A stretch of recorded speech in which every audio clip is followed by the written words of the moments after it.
अखिल भारतीय मराठी चित्रपट महामंडळाच्या कामकाजाला स्थैर्य, पारदर्शकता आणि विकासाभिमुख दिशा देण्यासाठी सक्षम व कृतिशील कार्यकारिणी देण्याची ग्वाही समर्थ पॅनेलचे प्रमुख तथा चित्रपट निर्माते मेघराज राजे भोसले यांनी दिली। आगामी पंचवार्षिक निवडणुकीच्या पार्श्वभूमीवर आयोजित पत्रकार परिषदेत ते बोलत होते। यावेळी अभिनेता सुशांत शेलार, दिग्दर्शक दीपक कदम, लेखक राज काझी, नृत्य दिग्दर्शक सुभाष नकाशे, निर्माते सुनील महाजन, दिग्दर्शक अजित शिरोळे, कार्यकारी निर्माता रत्नकांत जगताप यांच्यासह महामंडळाचे माजी खजिनदार संजय ठुबे आणि इतर मान्यवर उपस्थित होते। मेघराज राजे भोसले यांनी सांगितले की समर्थ पॅनेलचे ज्येष्ठ गायक आनंद शिंदे आणि संकलक विजय कोचीकर हे 2 उमेदवार आधीच बिनविरोध निवडून आले आहेत। उर्वरित 14 उमेदवारांनाही सभासदांचा मोठा पाठिंबा लाभत असून तेही मोठ्या मताधिक्याने विजय होतील असा विश्वास त्यांनी व्यक्त केला। मराठी चित्रपट सृष्टीतील निर्माते, दिग्दर्शक, अभिनेते, लेखक, संगीतकार, तंत्रज्ञ, कामगार आणि इतर सर्व घटकांच्या समस्या समजावून घेऊन त्यांचे निराकरण करणे तसेच संपूर्ण मराठी चित्रपट उद्योगाच्या सर्वांगीण विकासासाठी कार्य करणे हा समर्थ पॅनेलचा प्रमुख उद्देश असल्याचे त्यांनी स्पष्ट केले। महामंडळाची निवडणूक बिनविरोध व्हावी यासाठी आपण सकारात्मक प्रयत्न केले होते, मात्र त्यास प्रतिस्पर्धी गटाकडून अपेक्षित प्रतिसाद मिळाला नाही अशी खंतही त्यांनी व्यक्त केली। यावेळी महामंडळाचे माजी खजिनदार संजय ठुबे यांनी प्रतिस्पर्धी पॅनेलकडून करण्यात येणाऱ्या आर्थिक गैरव्यवहारांच्या आरोपांचे खंडन केले। परंतु गेली 50 वर्ष मध्ये जेवढं काम झालंय त्यापेक्षा जास्त काम आमच्या कार्यकारिणीने मागील 5 वर्षात केलं। त्यात प्रामुख्याने पुणे येथे चालू केलं स्वमालकीचं ऑफिस, मुंबईमध्ये स्वतःचं ऑफिस, कोल्हापूरमध्ये स्वतःचं ऑफिस, करोडो रुपयांची टीव्ही आम्ही महामंडळाने केल्या। त्याचबरोबर वृद्ध कलावंतांची पेन्शन योजना असेल किंवा या कलावंतांना ज्या कलावंतांना औषधोपचारासाठी कधी अडचण आली तर त्यांना 5,000 पासून ते 1 लाखापर्यंत मदत, अशी असंख्य कामे आम्ही केली। संपूर्ण महाराष्ट्रात वेगवेगळ्या जिल्ह्यात नवनवीन कलावंतांना स्टेज मिळावं, त्यांना थिएटरमध्ये येता यावं यासाठी वेगवेगळ्या कार्यशाळा घेतल्या की ऑडिशन कशी द्यावी, चित्रपटात काम कसं करावं। त्याचबरोबर निर्मात्यांना येणाऱ्या अडचणी, प्रामुख्याने शूटिंगच्या वेळेच्या अडचणी, एक खिडकी योजनेतून परमिशन असतील किंवा त्याच्या वितरणामध्ये असलेले थिएट्रिकल प्रॉब्लेम असतील, त्याचे राईट्स असतील, सॅटेलाइट राईट असतील, OTT असतील, याची सुद्धा आम्ही दखल घेऊन त्यातून त्यांना सुलभ कसे होतील या गोष्टी केलेल्या आहेत। अजून बरंच काम करायचं बाकी आहे। या 7 तारखेला मतदान झाल्यानंतर 8 जूनला जेव्हा निकाल जाहीर होईल आणि परत आमची नवीन कार्यकारिणी येईल, या माध्यमातून प्रामुख्याने प्रत्येक डिपार्टमेंट वाईज आमची ब्ल्यूप्रिंट तयार आहे।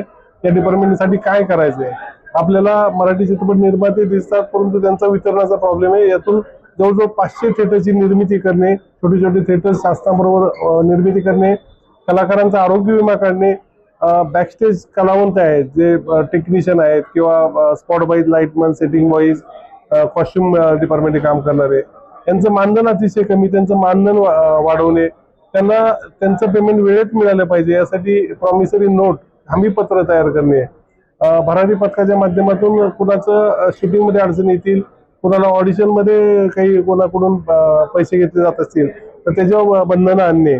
त्याचबरोबर मराठी चित्रपटामध्ये जो इतर सेक्शन आहे, कॅमेरामन असतील, दिग्दर्शक असतील किंवा लेखक असतील, यांच्या वेगवेगळ्या कार्यशाळा घेऊन निर्माता आणि लेखक एकत्रित कसे येतील, चांगल्या निर्मात्यांना चांगली स्टोरी कशी मिळेल आणि चांगल्या लेखकाला चांगले निर्माते कसे मिळतील, असे अनेक प्लॅन आहेत। वेगवेगळ्या जिल्ह्यामध्ये फेस्टिवल स्वतःचे आयोजित करणे मराठी चित्रपटसृष्टीचे, त्याचबरोबर मराठी चित्रपटाचा प्रेक्षक वर्ग प्रत्येक जिल्ह्यामध्ये तयार करणे जेणेकरून मराठी पिक्चर चालतील, त्यांना रिस्पॉन्स भेटेल, की अशा अनेक गोष्टी आम्ही भविष्यात करणार आहोत। ऍक्च्युली राजकीय लोकांना फार इंटरेस्ट नाही महामंडळामध्ये, ते सपोर्ट करण्यासाठी असते आणि मला नेहमीच वाटतं की कलाकार हा राजाशिवाय जगू शकत नाही। जी कोणी आपल्याला मदत करायला तयार असेल तर त्यांच्याकडे मदत करून घेणे, मग ते कुठल्या पक्षाचा आपण विचार न करता कलावंतांचं भलं होत असेल तर मदत घेणे हे अतिशय महत्वाचं आहे। कुणी राजकीय इंटरफेरन्स करत नाही। आणि दुसरी गोष्ट, माझ्यावर झालेले आरोप मी एवढी पूर्ण गॅरंटी देतो की मागील 10 वर्षामध्ये 1ही रुपयाचे कुठले अपार झालेले नाही, कुठले आम्ही दोषी नाही, सर्व ऑडिटेड रिपोर्ट तयार आहेत। विक्रम गोखलेंनी जी जागा दिली ती चित्रपट महामंडळाच्या नावावर आहे, त्याचे डॉक्युमेंट आपल्याला दिलेले आहेत, आपण स्वतःहून खात्री करावी। फक्त ते आम्ही सायनिंग अथॉरिटी अध्यक्ष म्हणून आमची सही असते, पण प्रॉपर्टी अखिल भारतीय मराठी चित्रपट महामंडळाकरिता मेघराज राजे भोसले आणि संजय ठुबे या प्रकारचा अग्रीमेंट आहे। तेव्हा अशा खोट्या बोलताना फक्त प्रसिद्धीसाठी आरोप करणाऱ्या व्यक्तींवर विश्वास ठेवू नका, त्यातून त्यांचं कुठलंही होणार नाही। भवितव्य महामंडळाचं फक्त आम्हीच करू शकतो आणि आम्हाला पूर्ण खात्री की आमचे 14चे 14 उमेदवार बऱ्याच फरकाने विजयी होतील। ज्येष्ठ कलावंतांनी आपला सुद्धा ज्येष्ठ होतो दर्जा थोडा विचार केला पाहिजे. एखाद्या विद्यमान अध्यक्षावर आरोप करताना विचार केला पाहिजे. आपल्याला जर ज्येष्ठता देत असेल तर मला वाटतं त्यांना साठी बुद्धिनाटी असे पण असू शकतात.